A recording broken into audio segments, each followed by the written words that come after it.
Robbim Alloh. Dining qaysi? Dinim Islom. Payg'ambaring kim? Payg'ambarim Muhammad sallallohu alayhi vasallam. Kitobing qaysi? Kitobim Qur'oni Karim. Tilaging nima? Tilagim iymon. Qiblang qaysi? Qiblam Kabatulloh. Millating qaysi? Ibrohim Halilulloh millatidanman. Kimning mazhabidansan? Imom Azam Abu Hanifa mazhabi. Do'stlaring kim?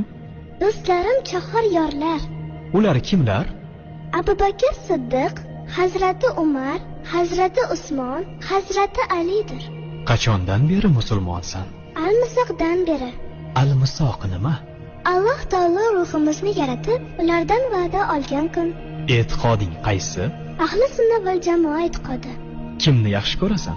Alloh taoloni. Undan keyinchi? Payg'ambarimiz Muhammad alayhissalomni. Undan keyinchi? Robbing kim? Robbim Alloh. Dining qaysi?